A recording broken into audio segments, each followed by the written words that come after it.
اس کی پلکوں پر ٹھہرے آنسو دیکھ کر اس کے دل میں بے چینی سی دوڑ گئی۔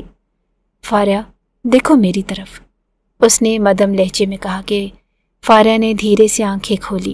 نظر اٹھا کر اسے دیکھا تو ارسل کی آنکھوں میں ایک عجیب سا قرار تھا، جیسے وہ خود اپنے آپ سے وعدہ کر چکا ہو کہ اب کبھی اسے رلنے نہیں دے گا۔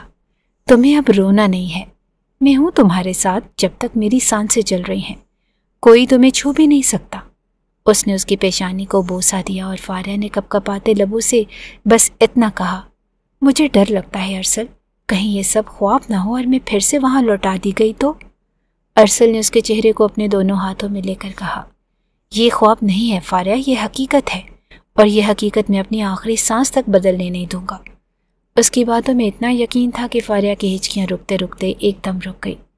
ارسل نے اسے آہستگی سے لحاف میں لپیٹ دیا، جیسے وہ کسی قیمتی چیز کو ڈھانپ رہا ہو۔ اب تم بس آرام کرو اور میں تمہارے پاس ہی ہوں، اس نے آہستہ سے کہا اور بستر کے کنارے بیٹھا رہا۔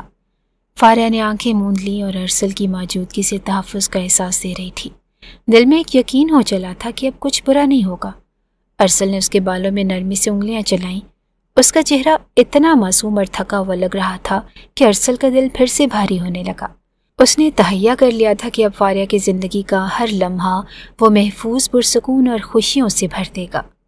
تمہاری قسمت کی ہر لکیر میں اب سے میرا نام لکھا ہوگا فاریہ، اب تم اکیلی نہیں ہو۔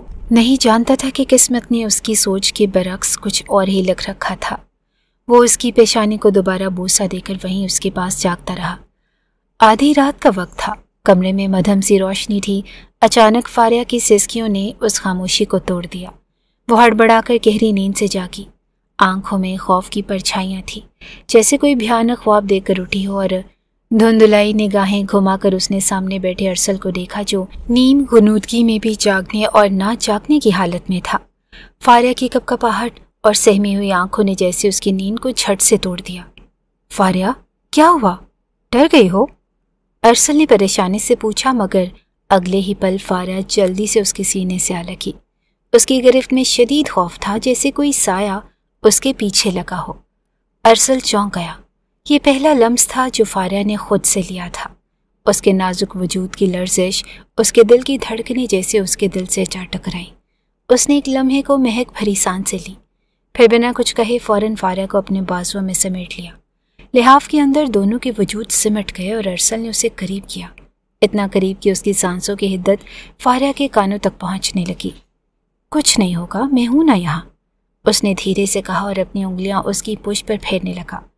اس کے نرم ہاتھوں کی حدت اور آہستہ آہستہ اس کی کمر کو سہلاتا لمس فاریہ کے لرزتے وجود میں جیسے کوئی نرمی اور کوئی سکون انڈیلنے لگا۔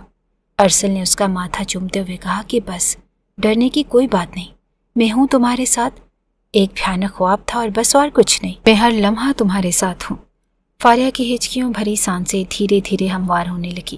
اس کا چہرہ ارسل کے سینے میں چھپا تھا، اس کے دل کی دھڑکن اس کے کانوں سے ٹکرا رہی تھی، مضبوط، مطمئن اور پرسکون، جیسے وہ دھڑکنیں اسے یقین دلا رہی ہوں کہ اب کوئی دکھ، کوئی ظلم اس کے قریب نہیں آ سکتا۔ ارسل، میں پھر سے وہاں نہیں جانا چاہتی، مت بھیجنا مجھے واپس، فاریہ نے تھر تھرائی ہوئی آواز میں کہا۔ ارسل نے اس کے بالوں کو چومتے ہوئے کہا کہ کبھی نہیں، میں وعدہ کرتا ہوں فاریہ کہ جب تک میری سانسیں چلتی ہیں تو میری حفاظت پہ رہو گی۔ وہ بہت نرمی سے اس کی پشت کو سہلاتا رہا اور فاریہ کا بدن دھیرے دھیرے نرم پڑنے لگا۔ اس کے خوف کی شدت کم ہو رہی تھی۔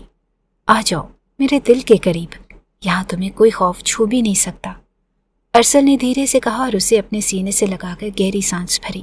فاریہ نے بے اختیار اپنا چہرہ اور قریب کر لیا، جیسے اس کی روح کو بھی اس قربت کی شدت کی ضرورت تھی۔ وہ خوف زدہ تھی، بے چین تھی، مگر ارسل کی قربت، اس کی نرمی، اس کے لبوں کا ماتھے پر لگتا بوسہ، ہر بار جیسے کوئی زخم سی دیتا ہو۔ ارسل نے اس کی کمر پر چلتی اپنی انگلیوں کی حرکت تھوڑی دیر اور جاری رکھی، پھر دھیرے سے اس کے سر پر ہاتھ رکھا اور اس کی نیند کو واپس بلانے کی کوشش کرنے لگا۔ آنکھیں بند کرو فاریہ، میں ہوں تمہارے پاس، جب آنکھ کھولو گی تو تمہیں بس میرا چہرہ نظر آئے گا، کوئی خوف نہیں اور کوئی دکھ نہیں۔ فاریہ کی پلکیں بوجھل ہونے لگی اور آنسوؤں کی نمی ختم ہو چکی تھی۔ اب اس کے بدن پر ارسل کی قربت کی حدت تھی جو اسے دھیرے دھیرے سکون دے رہی تھی۔ ارسل نے آخری بار اس کے سر پر نرمی سے لب رکھے اور مدھم سرگوشی کی۔ سو جاؤ فاریہ، میں جاگ رہا ہوں، کمرے میں خاموشی پھیل گئی، مگر اس خاموشی میں دو دلوں کی دھڑکنوں کی آواز گونج رہی تھی۔ ارسل کی قربت میں فاریہ لمحہ لمحہ پگھلنے لگی، مزید اس کے سینے میں سماتی اپنی آنکھیں موند گئی۔ ان کمزور لمحات میں ارسل کے لیے اپنے جذبات پر قابو پانا بہت مشکل ہو رہا تھا۔ وہ کوئی غیر نہ تھی اور اس کے نکاح میں تھی، اس کی بیوی تھی، لیکن وہ ان لمحات کا فائدہ نہیں اٹھانا چاہتا تھا۔ وہ جانتا تھا کہ اس کی بیوی ذہنی طور پر اس وقت بہت کمزور ہے اور اسے ایک مضبوط سہارے کی ضرورت ہے۔ وہ اس وقت کسی بھی جسمانی تعلق کے لیے تیار نہیں۔ اسی لیے ارسل نے بس اس کی سانسوں کو اپنے اندر اتارتے ہوئے اپنی آنکھیں بند کر لیں۔ ارسل نے کبھی سوچا بھی نہ تھا کہ فاریہ یوں پوری طرح اس کی زندگی میں کبھی شامل ہوگی۔ کون تھی وہ؟ ایک معمولی سی ملازمہ، اور ارسل ایک بڑے جاگیردار اور سیاستدان کا بیٹا، جس کی زندگی میں نہ پیسے کی کوئی کمی تھی اور نہ ہی لڑکیوں کی، لیکن وہ اس معمولی ملازمہ کے آگے ہار چکا تھا۔ اس کی معصومیت، اس کی بے بسی نے ارسل کے اندر ایسے جذبات بھرے کہ وہ اس کے لیے سب کے مخالف کھڑا ہو گیا۔ اس نے خود سے عہد کیا کہ وہ ساری زندگی اب کبھی فاریہ کو تنہا نہیں چھوڑے گا۔ حویلی کی چار دیواری میں جو کچھ فاریہ پر بیتا تھا، اس نے فاریہ کی ذہنی حالت کو تباہ کر کے رکھ دیا۔ ارسل نے پہلی بار فاریہ کو 8 ماہ پہلے دیکھا۔ وہ شہر سے گاؤں بس چھٹیاں گزارنے کے لیے گیا، اور انہی چھٹیوں میں وہ کچھ ہوا جس نے ارسل کی زندگی بدل دی۔ اپنے دوستوں کے ساتھ گاؤں کی اونچی نیچی پگڈنڈیوں پر سیلفیز بناتے اسے خبر بھی نہ تھی کہ یہی چند لمحات اس کی پوری زندگی بدل دیں گے۔ اپنے دوستوں کے ساتھ مل کر اس نے کافی ساری تصویریں کھینچی، اور پھر وہ لوگ واپس حویلی آ گئے۔ خوب موج مستی کرنے کے بعد جب رات کو مووی لگا کر بیٹھے تو ساتھ ہی سارے دن کی تصویریں بھی دیکھنے لگے، اور اسی ایک تصویر میں ارسل کے پیچھے کہیں دور فاریہ کا چہرہ نظر آ رہا تھا۔ ارسل ایک لمحے کے لیے چونکا اور زوم کر کے دیکھا تو حیران رہ گیا۔ وہ لڑکی شاید پیچھے سے گزر رہی تھی جو اس کی تصویر کا حصہ بن گئی، لیکن وہ چہرہ کچھ ایسا خاص تھا کہ ارسل اپنی نگاہیں نہ ہٹا سکا۔ کیا دیکھ رہا ہے ارسل؟ ارسل کے دوست بلال نے اس کے ہاتھ سے فون کھینچا اور پھر زوم ہوئی فاریہ کا چہرہ دیکھنے لگا۔ واو یار، گاؤں میں تو بڑی ہی خوبصورتی ہے، شہر میں تو ایسا حسن دیکھنے کو نہیں ملتا۔ بلال کی نظر فاریہ کے چہرے پر ٹکی تو ارسل نے فوراً فون چھین لیا۔ جانتا تھا کہ اس کا دوست کتنا شوق اور رنگین مزاج ہے۔ خبردار جو گاؤں کی کسی لڑکی پر نظر جمائے، ہم یہاں کچھ دن کی چھٹیوں پر آئے ہیں اور اس گاؤں میں ہماری بڑی عزت ہے، لوگ ہمیں احترام کی نگاہ سے دیکھتے ہیں۔ اگر ہم گاؤں کی لڑکیوں کا خیال نہیں کریں گے تو کون کرے گا؟ ارسل نے فوراً فون بند کر کے رکھا اور ساتھ ہی اسکرین پر نظر جما دی جہاں وہ بھی چل رہی تھی، اور بلال نے غور سے ارسل کے چہرے کے بدلتے رنگوں کو دیکھا۔ کیا بات ہے، بڑی عزت کا خیال آ رہا ہے، کہیں تیری کچھ لگتی تو نہیں؟ بلال کے کوہنی مارنے پر ارسل نے گھور کر اسے دیکھا۔ مووی دیکھ، چہرہ پکڑ کر بلال کا منہ اسکرین کی طرف کیا تھا، اور پھر وہ ہنستے بولتے مووی دیکھنے لگے۔ 4 دن اور گزرے اور پھر اس کے سارے دوست شہر کے لیے روانہ ہو گئے، اور بابا جان نے اسے روک لیا کہ 2-4 دن اور گزار لو اور پھر چلے جانا۔ ویسے بھی وہ سال میں ایک بار ہی گاؤں لوٹتا تھا، اس کا گاؤں میں دل ہی کہاں لگتا تھا۔ دوست یار ساتھ آتے تو بس چھٹیاں منا لیتا، اور اس کے علاوہ اسے گاؤں، ذمہ داری اور سیاست سے کوئی وابستگی نہ تھی۔ وہ اپنے بابا جان کے حکم پر رک گیا، لیکن دوسرے ہی دن گاؤں میں ہنگامہ کھڑا ہو گیا۔ ایمرجنسی میں پنچایت بٹھائی گئی اور اس کے بابا جان نے پنچایت کے لیے نکلتے ہوئے اسے بھی حکم سنایا کہ وہ بھی پنچایت میں پہنچ جائے۔ ارسل ٹراؤزر ٹی شرٹ میں ریلیکس کرتا ماں کی گود میں سر رکھے لیٹا تھا۔ بابا جان کے حکم پر منہ بسوڑنے لگا، اور اسی لیے نہیں آتا میں گاؤں، مجھے یہ پنچایت، یہ مسئلے ان سب میں نہیں پڑنا ماما۔ ارسل نے منہ بنا کر ماں کی طرف دیکھا تو وہ مسکرا دی۔ بیٹا، تم آج نہیں تو کل اسی گاؤں کے ذمہ دار بنو گے، تمہیں یہ سب پتہ ہونا چاہیے کہ پنچایت کیسے لگتی ہے، فیصلے کیسے ہوتے ہیں، اور جاؤ اپنے بابا کے ساتھ جاؤ اور اب یہ سب کچھ بھی سیکھو۔ ہم نے تمہیں ہر طرح کی آزادی دی، شہری زندگی میں تم نے جو چاہا وہ کیا، کچھ دن کے لیے گاؤں آتے ہو، اپنے بابا کی مرضی سے یہ کچھ دن گزار لیا کرو تو وہ خوش ہو جائیں گے، اور چلو جاؤ، بابا کو ناراض نہ کرو۔ اس کی ماں نے اس کے گالوں کو چومتے اسے سمجھانے کی کوشش کی۔ اچھا، اگر میں پنچایت میں جاؤں گا تو کیا بابا سے میری اور رملہ کی شادی کی بات کریں گی؟ اس نے فوراً ماں کا ہاتھ پکڑ لیا۔ وہ یہاں اسی غرض سے آیا تھا کہ اپنی شہری دوست رملہ کے بارے میں اپنی ماں کو بتائے اور بابا جان کو راضی کروائے، کیونکہ ان کے یہاں خاندان سے باہر شادی کا کوئی رواج نہیں تھا۔ لیکن وہ رملہ سے محبت کرنے کی غلطی کر بیٹھا۔ تمہیں پتہ ہے نا، تمہارے بابا جان نے رملہ کا نام سنا تو کیسی قیامت آئے گی؟ اس کی ماں نے فوراً کانوں کو ہاتھ لگایا۔ پھر میں بھی پنچایت میں نہیں جا رہا۔ وہ ٹک کر وہیں بیٹھ گیا اور ارے جاؤ، میں بات کروں گی تمہارے بابا سے، ابھی تو جاؤ ورنہ ناراض ہو جائیں گے بابا، پھر تو کبھی نہیں مانیں گے رملہ کے لیے۔ ماں نے اسے بلیک میل کیا تو وہ فوراً ہی اٹھ گیا۔ سیاہ رنگ کی قمیض شلوار پہنے، گلے میں شال ڈالے، پشاوری چپل پہنے، اب وہ بالکل ایک وڈیرا لگ رہا تھا۔ ہاتھ میں راڈو کی گھڑی ڈالتے وہ پنچایت کے لیے نکل چکا تھا۔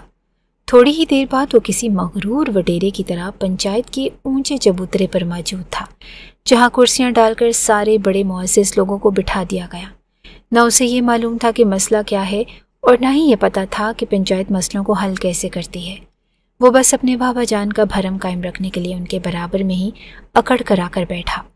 جب ہی اس کے سامنے ایک بوڑھا آدمی اور وہی لڑکی آ کر کھڑے ہو گئے جو اس کی تصویر میں موجود تھی، وہ ایک دم ہی چونکا اور پھر اس لڑکی کو غور سے دیکھنے لگا۔ سائیں، اس کا منگیتر تھا وہ جسے المیر سائیں نے مار دیا ہے۔ کل نکاح تھا ان دونوں کا، اب کیا ہوگا میری بچی کا آپ ہی بتائیں۔ وہ میرا بھتیجا تھا اور میں نے ہی اسے پال پوس کر بڑا کیا تھا، اور آپ کے بیٹے کی گولی نے ہمیشہ کے لیے ہم سے ہماری خوشیاں چھین لی۔ سائیں، ہمیں انصاف چاہیے۔ کون میری بچی کو اپنائے گا اور کون ہمیں انصاف دے گا؟ اس پورے گاؤں کو پتہ ہے کہ میری بچی بچپن سے ہی نائل کے ساتھ جڑی ہوئی تھی۔ کون اسی اپنے گھر کی عزت بنائے گا؟ وہ بوڑھا منہ پر ہاتھ رکھے رو رہا تھا اور ارسل کا منہ کھلا کا کھلا رہ گیا۔ المیر افندی ارسل کا بڑا بھائی تھا، اس کے ہاتھوں کسی کا قتل ہوا تھا اور یہ سن کر ہی ارسل کے ہوش اڑے۔ وہ کبھی کبھی گاؤں آنے والا انسان تھا جس کا بندوقوں سے کوئی واسطہ نہ تھا، نہ ہی اس نے کبھی ایسے کسی مسئلے کو سنا تھا۔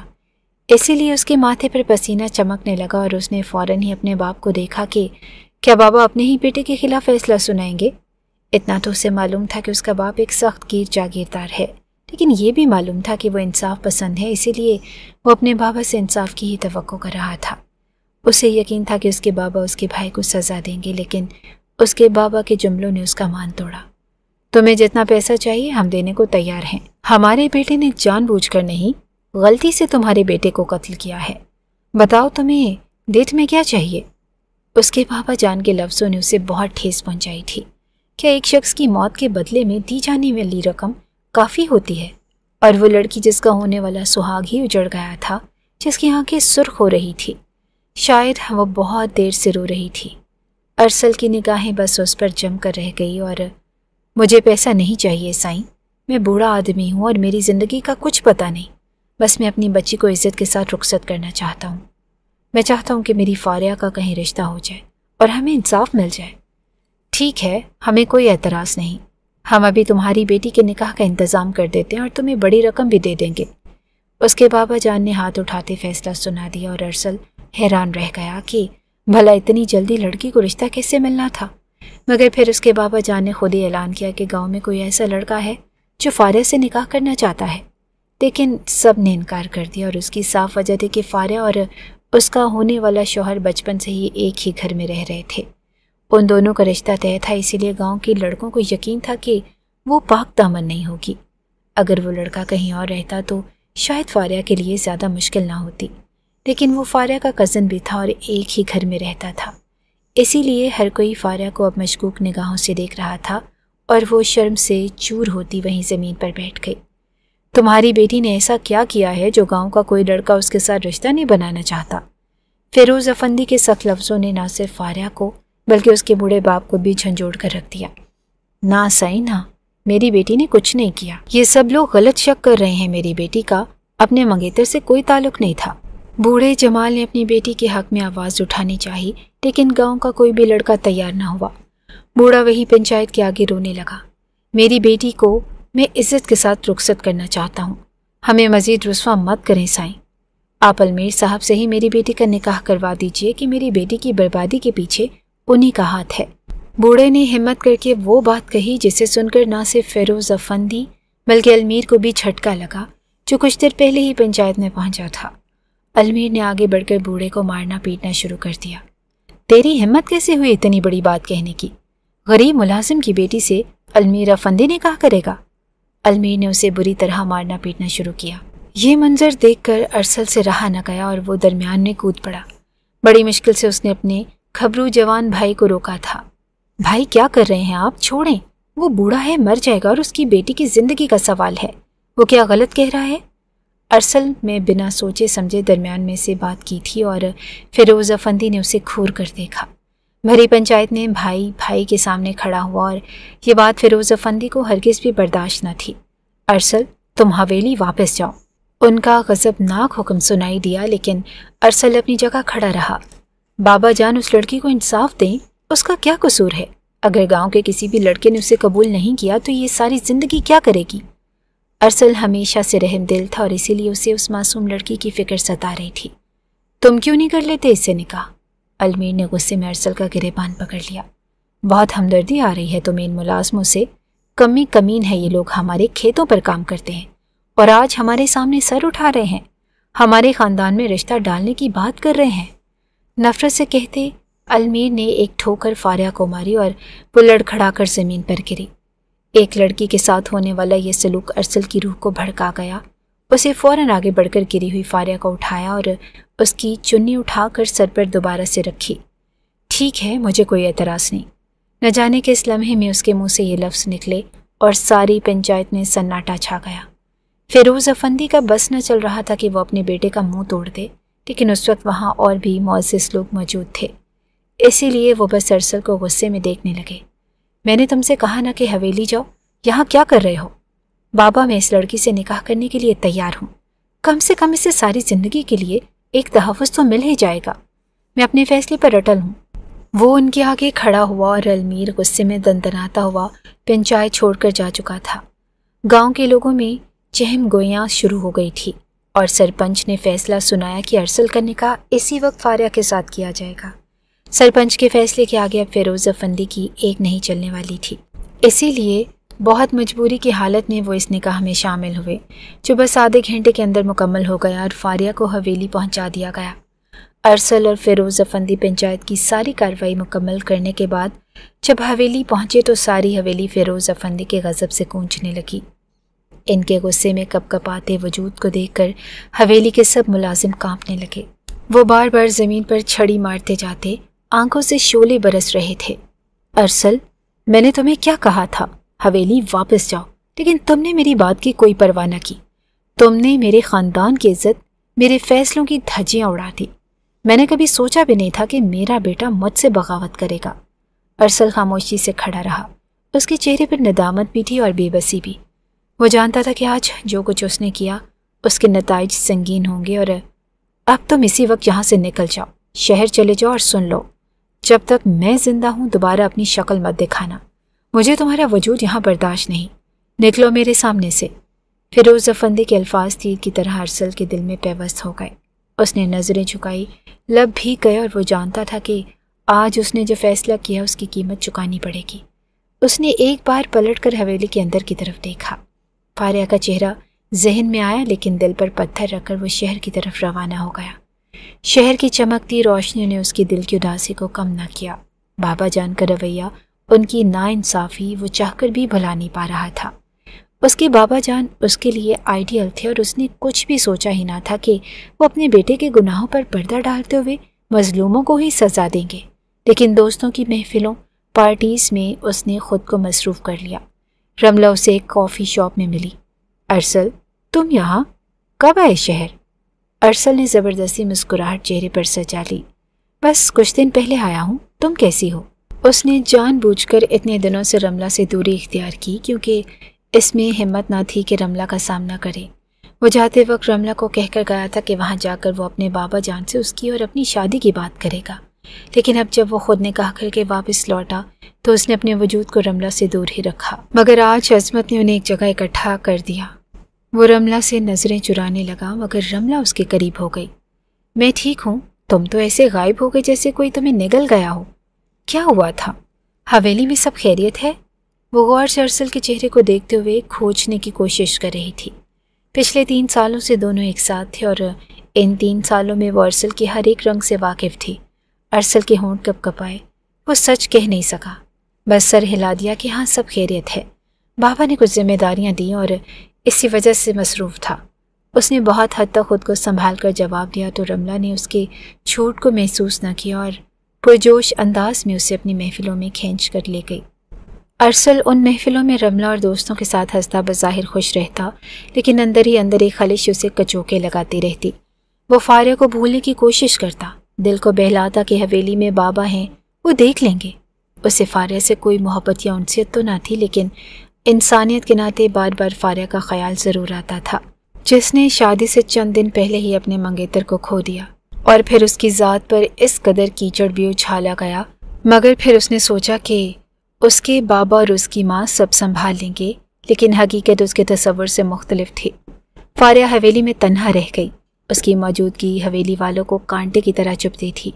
فیروز افندی کے حکم پر اسے نوکروں کے کمروں میں بھیج دیا گیا۔ وہاں اسے دن رات تانے، تھکے اور نفرت ملی۔ ارسل کی ماں نے بھی کبھی اس پر ایک نظر نہ ڈالی، اور انہیں تو نفرت تھی اس بات سے کہ وہ ان کے گھر کی بہو بن گئی تھی جو کہ ملازمہ بننے کے قابل بھی نہ تھی۔ المیر افندی کا غصہ ٹھنڈا نہ ہوتا تھا، وہ اکثر اسے دیکھ کر نفرت سے تھوکتا اور اسے گالیاں دیتا، برا بھلا کہتا، کیونکہ اس کی وجہ سے بھری پنچایت میں ارسل اور اس کا جھگڑا ہوا تھا۔ المیر کا لہجہ اور رویہ ہر گزرتے دن کے ساتھ فاریہ کے ساتھ بد سے بدترین ہو گیا، اور حویلی کے ملازم اس کی دیکھا دیکھی فاریہ پر ظلم ڈھاتے، کبھی کھانے کو نہ دیتے، کبھی اس پر ہاتھ اٹھاتے، اور اس کا جسم پھر سے نیلوں سے بھرنے لگا۔ ارسل کی ماں نے بھی اس پر رحم نہ کیا، اور وہ بھی ایک جاگیردار کی بیوی تھی، اسی لیے سنگ دل تھی، اور اس نے بھی فاریہ پر ہر طرح کا ظلم ڈھایا، کیونکہ اس کی وجہ سے ارسل کو حویلی سے نکالا گیا تھا اور المیر کی عزت پر آنچ آئی تھی۔ سارا دن فاریہ ملازموں کی طرح کام کرتی اور پھر رات بھر اپنے زخموں پر سے سکتی۔ حویلی کی ایک بڑی ملازمہ کو اس سے ہمدردی تھی، وہ فاریہ کو ہمیشہ سنبھالنے کی کوشش کرتی، اور فاریہ ان کا کاندھا پا کر ٹوٹ کر رونے لگتی۔ ارسل سائیں کو واپس بلا دو، مجھے ان کے ساتھ جانا ہے اور مجھے یہاں نہیں رہنا۔ وہ بار بار فریاد کرتی، لیکن اس کی فریاد سننے والا کوئی بھی نہ تھا۔ فاریہ کا جسم زخموں سے چور اور روح تک ہاری ہوئی تھی، مگر ایک رات اس کی آنکھوں میں ایک نیا حوصلہ جاگ اٹھا، اور اس نے فیصلہ کر لیا تھا کہ اگر اب بھی نہ نکلی تو یا یہ دیواریں اسے زندہ نکل لیں گی یا وہ خود مر جائے گی۔ آدھی رات ڈوب چکی تھی، حویلی پر سناٹا طاری تھا، اور فاریہ نے ہمت باندھی، لنگڑاتے قدموں کے ساتھ دیوار کا سہارا لیتے پچھلے دروازے تک پہنچے، اور اس کے قدم بار بار لڑکھڑاتے، مگر وہ رکتی نہ تھی، اور ہاتھ زخمی، پاؤں ننگے، ہر قدم پر درد کی ایک لہر پورے وجود میں دوڑتی، مگر وہ چلتی رہی، اور دروازہ نیم ہوا تھا۔ وہ اسے دھیرے سے کھول کر باہر نکلی۔ ٹھنڈی ہوا نے اس کے چہرے کو چھوا، جیسے برسوں کے بعد کسی نے محبت سے ہاتھ پھیرا ہو۔ وہ جلدی جلدی باغ کی دیواروں تک پہنچی ہی تھی کہ پیچھے سے کسی نے وحشیانہ جھٹکے سے کلائی پکڑ لی۔ کہاں جا رہی ہے بدذات؟ بھاگنے کی جرت کیسے ہوئی؟ جبار داروغہ کی آواز سن کر فاریہ کی روح کانپ اٹھی۔ وہ چیخنے ہی والی تھی کہ اس نے منہ پر ہاتھ رکھ دیا اور زہریلی سرگوشی کی۔ چپ رہ ورنہ یہیں گلا دبا دوں گا۔ اس نے بالوں سے پکڑ کر فاریہ کو زمین پر گھسیٹنا شروع کر دیا۔ اس کے ہاتھ پاؤں رگڑ کر چھلنے لگے۔ فاریہ کی ہچکیاں نکل رہی تھی، مگر اس کی چیخیں گلے میں ہی دب گئی۔ جبار نے دروازہ کھولا اور فاریہ کو گھسیٹ کر پھر اسی تاریک کمرے میں پھینک دیا۔ یہ تیری سزا ہے، اب اگر بھاگنے کی کوشش کی تو ہڈیوں کا سرما بنا دوں گا۔ اس نے لات ماری اور دروازہ باہر سے بند کر گیا۔ فاریہ بے حس و حرکت زمین پر پڑی رہی اور جسم کا ایک ایک حصہ درد میں ڈوبا تھا، مگر آنکھوں میں آنسو خشک ہو چکے تھے۔ وہ بس خلا میں دیکھتی رہی جیسے زندگی کی آخری حد پار کر چکی ہو۔ ارسل تم کہاں ہو؟ کہ تمہیں میرا کوئی احساس نہیں؟ اس کے ہونٹوں سے مدھم سرگوشی نکلی، مگر جواب میں صرف سناٹا تھا۔ اگر ایسے ہی منہ پھیرنا تھا تو پھر تم بھی مجھ سے نکاح نہ کرتے، یہ تحفظ کا جھوٹا احساس مجھے نہ دیتے۔ وہ دیوار سے ٹیک لگا کر بیٹھ گئی اور کمر پر لگے زخموں کی جلن ناقابل برداشت تھی، مگر دل کی ٹوٹتی امید اسے زیادہ چبھ رہی تھی، اور اس نے فیصلہ کر لیا کہ اب چاہے جان چلی جائے حویلی چھوڑ کر ضرور جائے گی۔ ادھر شہر میں ارسل اپنی دنیا میں مگن تھا اور رملہ کی باتوں، دوستوں کی محفلوں میں وہ فاریہ کو بھول چکا تھا۔ وہ سمجھتا تھا کہ فاریہ محفوظ ہوگی، باپ کی حویلی میں اسے کچھ نہیں ہوگا، اور اسے خبر نہ تھی کہ حویلی اب فاریہ کے لیے قبر بن چکی تھی۔ ارسل کو شہر آئے 2 مہینے گزر چکے تھے، اور اس دوران وہ حویلی اور فاریہ کو تقریباً بھول چکا تھا۔ شہر کی مصروف زندگی، دوستوں کی محفلیں اور سب سے بڑھ کر رملہ کے ساتھ ملاقاتوں نے اس کی توجہ ہٹائے رکھی۔ رملہ اکثر اسے یاد دلاتی کہ وہ کب اپنے گھر والوں کو منانے والا ہے، مگر ارسل ہر بار کسی نہ کسی بہانے سے بات کو ٹال دیتا۔ ایک شام جب وہ رملہ کے ساتھ ایک خوبصورت ریسٹورنٹ میں بیٹھا کافی پی رہا تھا تو رملہ نے اچانک سنجیدگی سے کہا، ارسل، تمہیں پتہ ہے کہ میرے والدین میرا رشتہ میرے کزن کے ساتھ طے کرنا چاہتے ہیں؟ وہ کافی دنوں سے زور دے رہے ہیں۔ میں نے بہت مشکل سے انہیں روکے رکھا ہے، لیکن اب وہ مان نہیں رہے۔ اگر تم نے اپنا رشتہ نہ بھیجو تو مجھے مجبوراً اس رشتے کے لیے ہاں کرنا پڑے گی۔ رملہ کی بات سن کر ارسل کے ہاتھ کا کپ لرز گیا۔ اس نے حیرت سے رملہ کو دیکھا کہ کیا مطلب؟ تم نے مجھے بتایا بھی نہیں کہ وہ اتنی جلدی میں ہے۔ رملہ نے آنکھوں میں نمی لیے اسے دیکھا۔ میں کب تک بتاتی ارسل؟ تمہیں تو جیسے فرصت ہی نہیں تھی۔ ہر بار کہتی ہوں کہ تم ٹال دیتے ہو۔ اب مجھے اپنے ماں باپ کو جواب دینا ہے اور میں نہیں چاہتی کہ تمہیں کھو دوں، لیکن میں انکار کر کے ان کا دل بھی نہیں دکھا سکتی۔ ارسل خاموش ہو گیا۔ دل اور دماغ میں الجھنیں بڑھنے لگی۔ ایک طرف بابا جان کا خوف، حویلی کی روایات، اور دوسری طرف رملہ کا ساتھ۔ رملہ نے اس کا ہاتھ تھاما۔ دیکھو، میں صرف تمہارے لیے رک رہی ہوں۔ اگر تم نے اب بھی قدم نہ بڑھایا تو سمجھ لو کہ میں تمہاری نہیں رہوں گی۔ ارسل نے سر جھکا لیا۔ اس کے دل میں ایک گھٹن سی پھیل گئی اور وہ جانتا تھا کہ اب اس کے پاس وقت کم ہے۔ یا تو رملہ کو ہمیشہ کے لیے کھو دینا تھا یا بابا جان کا سامنا کر کے رشتہ بھیجنا تھا۔ اس نے فیصلہ کر لیا کہ مزید وقت ضائع نہ کرے گا اور اگلے ہی دن اس نے گاؤں جانے کا ارادہ باندھ لیا تاکہ بابا جان سے بات کر سکے، مگر قسمت نے کچھ اور طے کر رکھا تھا۔ گاؤں کی سنسان رات تھی اور چاندنی مدھم تھی اور ہوا میں بھی عجیب سی وحشت بھری تھی۔ فاریہ لرزتے قدموں سے حویلی کی پچھلی دیوار پھلانگ کر اندھیری گلی میں نکلی۔ دل دھڑک رہا تھا، لیکن اس بار وہ پرعزم تھی کہ ہر حال میں بھاگ نکلے گی۔ اس کا وجود ابھی بھی ان زخموں کی شدت سے دکھتا تھا جو زرینہ بیگم اور باقی نوکروں کے ہاتھوں ملے تھے، مگر خوف کے باوجود اس کی ہمت نے ساتھ نہ چھوڑا۔ وہ آہستہ آہستہ چلتی، اندھیرے میں گرتی سنبھلتی آگے بڑھتی گئی، مگر اچانک پیچھے سے کسی نے بالوں سے دبوچ لیا۔ وہ درد سے چیخی، پلٹ کر دیکھا تو المیر افندی کا چہرہ غضب سے بھرا ہوا تھا۔ بھاگ رہی تھی؟ بار بار سمجھایا ہے، تم جیسے خون میں ہے ہی خباثت۔ المیر نے دانت پیستے ہوئے کہا اور اسے بالوں سے پکڑ کر کھینچنے لگا۔ فاریہ کی سسکیاں نکل گئی اور وہ خود کو چھڑوانے لگی، مگر وہ جانوروں کی طرح اسے گھسیٹتا ہوا اسے اپنے ڈیرے پر لے گیا۔ ڈیرے پر پہنچ کر اس نے زور سے اسے زمین پر پھینک دیا۔ فاریہ زمین سے ٹکرائی تو اس کی چیخ نکل گئی اور آنکھوں کے سامنے اندھیرا چھانے لگا۔ المیر نے دروازہ بند کیا اور اپنی کمر سے بیلٹ کھینچ کر نکالا۔ تمہیں بار بار سبق کیوں نہیں یاد رہتا؟ آج تو تمہیں ایسا سبق دوں گا کہ زندگی بھر یاد رہے گا۔ وہ وحشیوں کی طرح آگے بڑھا۔ فاریہ پیچھے سرکتی رہی، مگر اس کی کمر دیوار سے جا لگی اور سائیں رحم کریں، پلیز نہ مارے مجھے۔ فاریہ کی سسکیاں حلق میں پھنس گئی، مگر المیر کو جیسے اس کی آواز سنائی ہی نہیں دے رہی تھی۔ اس نے بیلٹ اٹھا کر فضا میں لہرایا ہی تھا کہ باہر اچانک کسی گاڑی کے بریک چرچرانے کی آواز آئی۔ وہ ارسل تھا۔ وہ شہر سے 2 ماہ بعد لوٹا تھا۔ رملہ کے ساتھ شادی کے دباؤ اور اس کے کزن کے رشتے کی خبر نے اسے بے چین کیا اور وہ گاؤں پہنچا تو حویلی جانے کی بجائے سیدھا بھائی کے ڈیرے کا رخ کیا کہ پہلے بڑے بھائی سے بات کر لے، مگر جیسے ہی اس کی نظر ڈیرے کی طرف پڑی، روشنی اور اندر سے آتی مبہم آوازوں نے اسے چونکا دیا۔ بے اختیار دروازہ دھکیل کر اندر داخل ہوا۔ سامنے کا منظر دیکھ کر اس کے قدم جیسے زمین پر جڑ گئے۔ فاریہ زمین پر بے بسی سے سمٹی ہوئی تھی اور آنکھوں میں خوف اور المیر افندی کے ہاتھ میں بیلٹ۔ لمحہ بھر کو ارسل کے وجود میں آگ لگ گئی۔ بھائی، ہاتھ نیچے کرو۔ ارسل کی دھاڑ پر المیر رک گیا۔ پلٹ کر دیکھا تو ارسل کی آنکھوں میں خون اترا ہوا تھا۔ چلا جا یہاں سے، یہ ہمارا ذاتی معاملہ ہے۔ المیر ہرایا، مگر ارسل دوڑتا ہوا فاریہ کے پاس پہنچا۔ اسے زمین سے اٹھایا اور اس کی حالت دیکھ کر اس کی آنکھیں نم ہو گئی۔ فاریہ کی قمیص آدھی کھلی اور بدن پر پرانے زخم تازہ دکھنے لگے۔ ارسل کی مٹھی بھینچ گئی اور یہ تمہارا ذاتی معاملہ نہیں بھائی، یہ ظلم ہے اور میں یہ برداشت نہیں کروں گا۔ اس نے آگے بڑھ کر المیر کے ہاتھ سے بیلٹ چھین لی۔ کیا کر رہے تھے آپ اور کیا دشمنی ہے آپ کی اس لڑکی سے؟ نکاح میں ہے یہ میرے اور یہ اس گھر کی عزت ہے، پھر بھی آپ درندگی پر اتر آئے۔ المیر نے غصے سے آگے بڑھنے کی کوشش کی، مگر ارسل نے سینہ تان کر راستہ روک لیا۔ بس بھائی، اور نہیں۔ ارسل کی آنکھوں میں وحشت تھی جس نے المیر کو رکنے پر مجبور کیا۔ ارسل نے لرزتی فاریہ کو سہارا دیا اور اپنے بازوؤں میں بھر کر اسے باہر لے گیا۔ گاڑی تک پہنچا تو فاریہ کی آنکھوں میں آنسو اور کپکپاہٹ واضح تھی۔ ارسل نے اس کے سر پر ہاتھ رکھا۔ ڈرنے کی ضرورت نہیں فاریہ، میں ہوں تمہارے ساتھ، اب کوئی تمہیں ہاتھ نہیں لگا سکتا۔ اسے گاڑی میں بٹھا کر وہ خود ڈرائیونگ سیٹ پر بیٹھ گیا اور حویلی جانے کی بجائے اس نے گاڑی کا رخ سیدھا شہر کی طرف موڑ دیا۔ دل میں فیصلہ کر چکا تھا کہ فاریہ کو اب کبھی ان درندوں کے حوالے نہیں کرے گا۔ گاڑی میں مکمل خاموشی تھی۔ فاریہ کانپ رہی تھی اور آنکھوں سے مسلسل آنسو بہہ رہے تھے۔ ارسل نے ایک ہاتھ سے اس کا ہاتھ تھاما۔ بس سب ختم ہو گیا۔ تمہاری اذیت کب خاتمہ ہوگا، اور میں وعدہ کرتا ہوں۔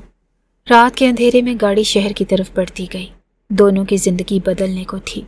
شہر پہنچ کر ارسل نے اپنے بنگلے کے باہر گاڑی روکی۔ بنگلے کے گرد سناٹا تھا۔ رات کا پھیلتا اندھیرا اور تھکی ہاری فاریہ جو اس کے کندھے سے لگی آنکھیں بند کیے تھی، وہ اسے آہستگی سے جگانے ہی لگا تھا کہ جیب میں رکھا فون بجنے لگا۔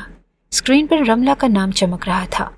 اس نے ایک بار فون کاٹ دیا اور پھر دوبارہ بجا اور اس نے پھر نظر انداز کیا، لیکن تیسری بار پھر کال آئی تو بادل نخواستہ اسے اٹھانا پڑا۔ ہیلو، کہاں رہ گئے تھے تم؟ گاؤں خیریت سے پہنچے ہو؟ جلدی بات کرو، اپنے بابا جان سے رشتہ بھیجو، ورنہ میرے ماموں زبردستی میرا رشتہ میرے کزن سے طے کر رہے ہیں۔ رملہ کی آواز میں بے چینی اور اصرار تھا۔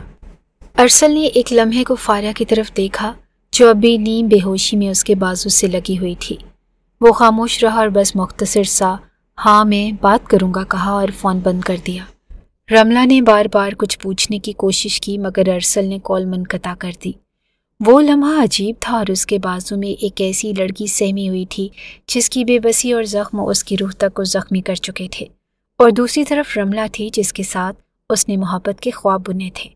ارسل نے فاریہ کو نرمی سے سہارا دیا اور گھر کے اندر لے گیا۔ بنگلے میں داخل ہوتے ہی اسے اپنے کمرے میں لایا اور اسے اپنے بستر پر بٹھا دیا، اور پھر جلدی سے مرہم پٹی کا سامان نکال کر اس کے زخموں پر مرہم کرنے لگا۔ فاریہ کی آنکھوں میں اب بھی خوف، درد اور تھکن کی پرچھائیاں تھیں۔ وہ ہلکا سا کراہی مگر ارسل کی نرمی نے اسے ساکت کر دیا۔ ارسل ہر زخم پر مرہم لگاتے جیسے خود زخم کھا رہا ہو۔ جب سارے زخموں پر مرہم لگا چکا تو اس نے فاریہ کو اپنے سینے سے لگا لیا۔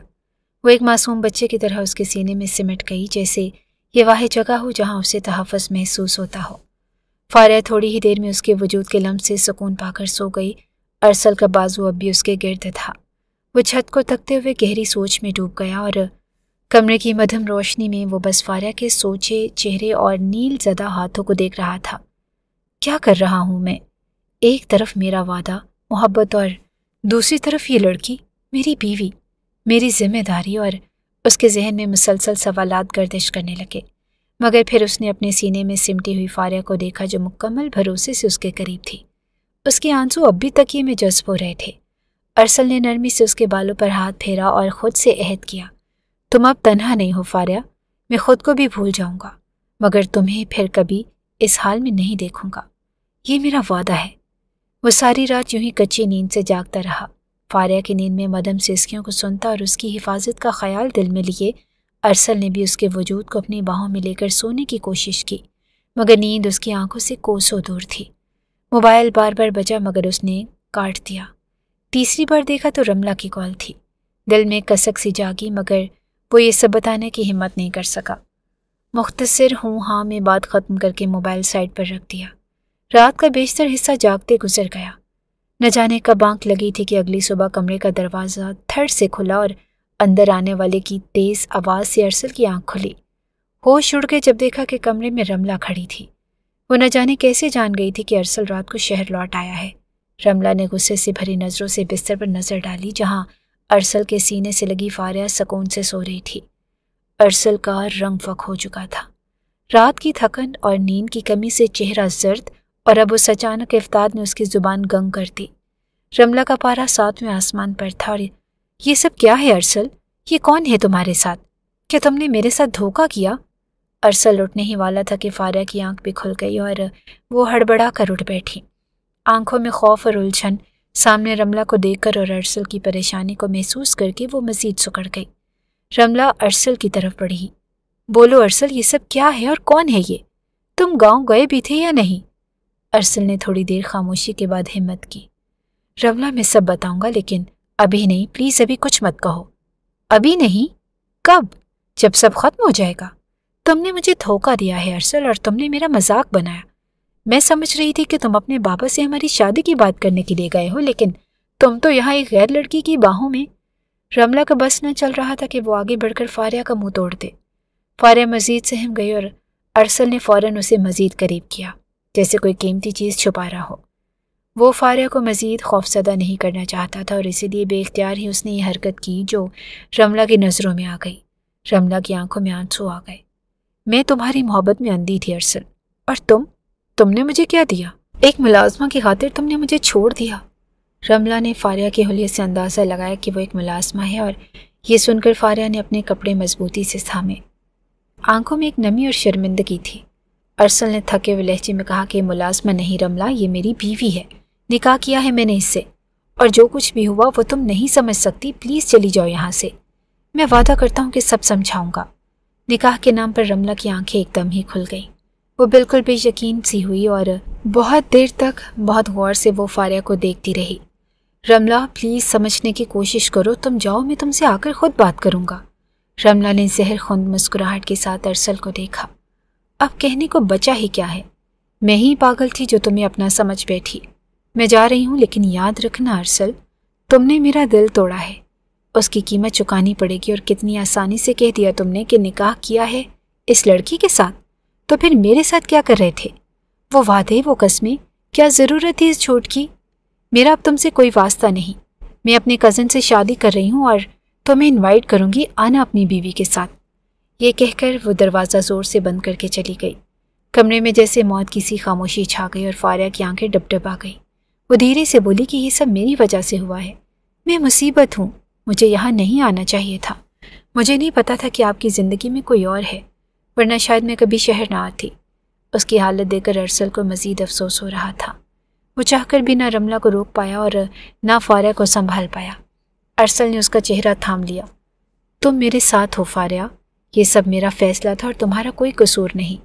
اور رملہ، میں اسے کب تک سچ نہ بتاتا، آج نہیں تو کل اسے یہ جاننا ہی تھا، شاید جو ہوا وہ اچھا ہی ہوا۔ فاریہ نے سر جھکا لیا اور ارسل نے اسے اپنے سینے سے لگا لیا۔ اب جو بھی ہوگا میں سنبھال لوں گا اور تم بس فکر مت کرو۔ کمرے کی فضا بوجھل تھی، لیکن ارسل نے دل میں عہد کر لیا کہ اب جو بھی طوفان آئے وہ فاریہ کا ساتھ نہیں چھوڑے گا۔ رملہ کا اس طرح سچ جاننا اور اس کا چلے جانا ارسل پر بہت زیادہ بھاری تھا۔ دل پوری طرح ٹوٹ کر بکھرا ہوا تھا، لیکن اپنی یہ حالت وہ فاریہ کے سامنے رکھ کر اسے ذمہ دار نہیں ٹھہرانا چاہتا تھا، اسی لیے فریش ہونے کا کہہ کر خود کو واش روم میں بند کر دیا۔ واش روم میں داخل ہوتے ہی ارسل نے دروازہ اندر سے لاک کیا اور پھر بنا کچھ سوچے شاور کھولا اور خود کو ٹھنڈے پانی کے نیچے لے آیا۔ پانی کی ٹھنڈی بوندیں اس کے وجود کو بھگوتی رہی اور اس کے ساتھ ساتھ اس کی آنکھوں سے بہتے آنسو بھی بہتے پانی میں کہیں گم ہو رہے تھے۔ وہ خاموشی سے کھڑا رہا، جیسے وہ پانی کے ساتھ اپنا بوجھ، اپنی الجھنیں اور اپنی کمزوری دھونا چاہتا ہو۔ رملہ کی محبت، فاریہ کا قرب، بابا جان کا خوف، ہر جذبہ اسے اندر ہی اندر کھا رہا تھا۔ کافی دیر یوں ہی بھیگنے کے بعد جب وہ باہر نکلا تو نگاہیں بے اختیار بیڈ پر گئیں۔ فاریہ بدستور اسی پر نیم دراز تھی۔ اس کے جسم پر وہی پرانا پھٹا ہوا لباس تھا جو اس کے زخموں کے ساتھ مزید اذیت زدہ نظر آتا تھا۔ ارسل کا دل دوبارہ دکھ سے بھر گیا۔ اس نے فوراً اپنی الماری سے اپنے کپڑے نکالے۔ فاریہ، تم شاور لے لو، میں نے کپڑے نکال دیے ہیں، صاف ستھرے ہیں، اور اس نے نرم آواز میں کہا۔ فاریہ نے چونک کر اسے دیکھا اور پھر سر جھکاتے ہوئے واش روم کی طرف بڑھ گئی۔ کچھ دیر کے بعد جب فاریہ شاور لے کر باہر نکلی تو اس نے ارسل کا ڈھیلا ڈھالا سفید قمیص شلوار پہن رکھا تھا۔ قمیص کی آستینیں اس کے ہاتھوں سے لمبی تھی، شلوار کے پائنچے زمین پر گھسیٹ رہے تھے، مگر اس کے نازک جسم پر یہ لباس بھی کوئی عجیب سا منظر پیش کر رہا تھا۔ دھلے ہوئے جسم کی چمک، بالوں سے ٹپکتی ہوئی بوندیں اور اس بے ساختہ سادگی میں چھپی ہوئی معصومیت، ارسل کی نگاہ جیسے اس پر جم سی گئی۔ وہ بے اختیار اسے دیکھتا چلا گیا۔ فاریہ نے شرم سے نگاہیں جھکا لی اور قمیص کی آستینوں کو سمیٹنے کی ناکام کوشش کی، مگر کپڑے کے ڈھیلے پن اور اس کی معصومیت کو اور نمایاں کر رہا تھا۔ ارسل نے گہری سانس لی اور نظریں پھیر لی، مگر دل کی دھڑکن جیسے اب بھی وہیں رکی ہوئی تھی، اور وہ بولا کہ بیٹھو، میں تمہارے لیے کچھ کھانے کو منگواتا ہوں۔ اس نے مدھم آواز میں کہا اور کچن کی طرف بڑھ گیا، مگر اس کی آنکھوں میں اب بھی وہی منظر گھوم رہا تھا۔ ارسل ناشتہ ٹرے میں رکھے کمرے میں داخل ہوا تو اچانک فون بجنے لگا۔ اس نے ٹرے ایک طرف رکھی اور موبائل جیب سے نکالا۔ اسکرین پر بابا جان کا نام چمک رہا تھا۔ ارسل کے ماتھے پر بل پڑ گئے، مگر کال اٹینڈ کی۔ کہاں ہو تم؟ شہر میں ہو؟ بابا جان کی سخت آواز کانوں میں گونجی۔ جی بابا جان، شہر میں ہوں، ارسل نے دھیمے لہجے میں جواب دیا، اور فوری واپس آؤ، اور یہ جو لڑکی تم ساتھ لے کر آئے ہو اسے بھی واپس لے کر آؤ، اب تمہاری یہ ضد اور بیوقوفی زیادہ دیر برداشت نہیں کی جا سکتی۔ بابا جان کی آواز میں غصہ صاف چھلک رہا تھا۔ ارسل کی آنکھوں میں ایک لمحے کو تذبذب ابھرا، لیکن پھر وہ مضبوط لہجے میں بولا، بابا جان معاف کیجیے گا، مگر اب یہ فیصلہ بدلنا میرے بس میں نہیں۔ میں فاریہ کو واپس نہیں بھیج سکتا، وہ میری ذمہ داری ہے۔ یہ ضد ہے تمہاری یا محبت؟ بابا جان کی آواز میں طنز تھا۔ ارسل نے گہرا سانس لیا۔ بابا جان، جو بھی ہے میں اپنی ذمہ داری نبھاؤں گا۔ تمہاری ماں نے مجھے رملہ کے بارے میں بتایا ہے۔ میں خود تمہاری اور رملہ کی شادی کرواؤں گا، لیکن اس لڑکی کو تمہیں گاؤں لانا ہوگا۔ بابا جان نے ایسی بات اس کے آگے رکھی کہ وہ حیران رہ گیا۔ اس لڑکی کے لیے وہ رملہ کو بہو کے طور پر قبول کرنے کو بھی راضی تھے، لیکن اب وہ رملہ کو اپنی زندگی سے نکالنے کے لیے تیار ہو چکا تھا، اور رملہ کے بدلے فاریہ کا سودا کسی صورت ممکن نہ تھا۔ اسی لیے اس نے بڑی آسانی سے انکار کر دیا۔ بابا، مجھے اب رملہ سے کوئی غرض نہیں۔ فاریہ میری بیوی ہے اور میں اس کا سودا نہیں کروں گا۔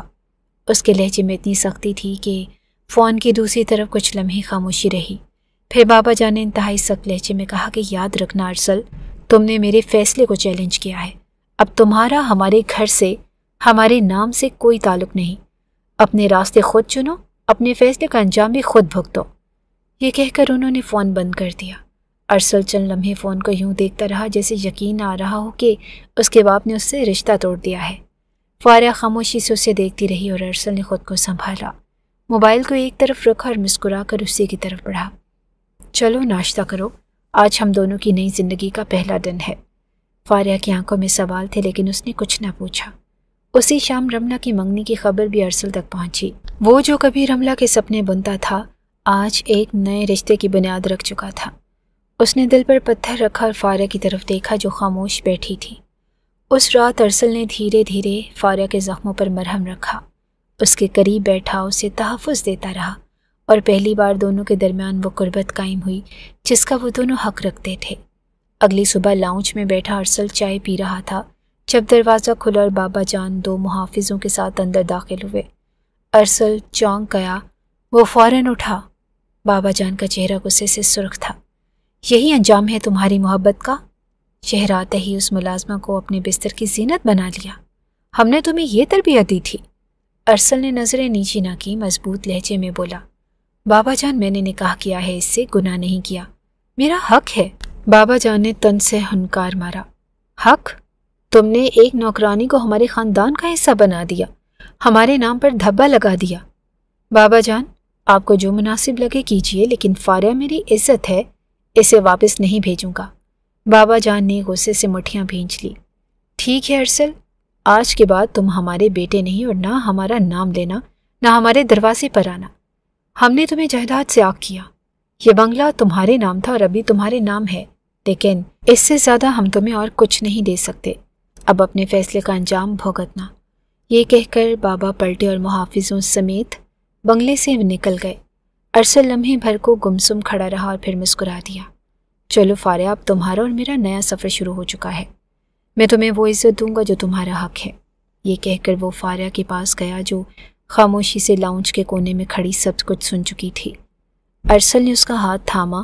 جب تک میں زندہ ہوں تمہیں کسی چیز کی کمی نہیں ہونے دوں گا، یہ میرا وعدہ ہے۔ فاریہ کی آنکھوں میں نمی تھی، مگر اس کے دل میں پہلی بار یقین کی کرن جاگی تھی۔ ارسل نے فیصلہ کر لیا تھا کہ وہ اپنے باپ کے سائے سے باہر اپنی محنت سے زندگی بنائے گا۔ گاؤں چھوڑے اسے کئی ہفتے گزر گئے۔ دوستوں نے اس کے لیے شہر میں نوکری تلاش کی، ایک کار شو روم میں سیلز ایگزیکٹو کی۔ تنخواہ زیادہ نہ تھی، لیکن گزر بسر کے لیے کافی تھی۔ فاریہ نے اس کے لیے سادہ مگر سکون بھرا گھر بنا دیا، اور وہ صبح کام پر جاتا تو فاریہ اس کے انتظار میں کھڑکی کے پاس بیٹھی رہتی۔ اس کی محبت اور اس کی خدمت نے ارسل کے دل کے ہر زخم کو آہستہ آہستہ بھر دیا۔ 1 مہینے کے اندر اندر رملہ کی شادی اس کے کزن سے طے ہو گئی۔ رملہ نے شادی کے بعد شہر چھوڑ دیا، اور ارسل کو جب یہ خبر ملی تو دل میں کہیں ہلکی سی چبھن ہوئی، مگر فاریہ کے ساتھ گزرتے ہر لمحے نے اس درد کو مدھم کر دیا۔ دونوں نے مل کر سادہ محنتی زندگی گزارنا شروع کی۔ 2 سال کا وقت پر لگا کر اڑ گیا، اور فاریہ نے خوبصورت بیٹے کو جنم دیا۔ ارسل کے گھر کی رونق اور خوشی کا سبب بننے والا معصوم وجود، وہ دونوں دن رات کی تھکن بھی مسکرا کر گزارتے تھے۔ بچے کی کلاکاریوں نے ان کی زندگی میں رنگ بھر دیا، اور اسی دوران گاؤں سے خبر آئی کہ المیر افندی ارسل کا بڑا بھائی باپ بننے سے قاصر ہے۔ فیروز افندی کی گدی کو اب ایک وارث چاہیے تھا۔ انا، غرور اور سختی سب ہار گئے۔ بابا جان اور اماں شہر پہنچے اور دروازے پر آ کر ارسل اور فاریہ کو سینے سے لگا لیا۔ ارسل، گھر واپس آ جاؤ، تمہاری ماں کا دل اب تمہیں مزید دور نہیں دیکھ سکتا، اور گدی پر بیٹھنے کا حق بھی اب تمہارا ہے۔ ارسل نے فاریہ کو دیکھا اور اس کے چہرے پر شکر کا نور تھا۔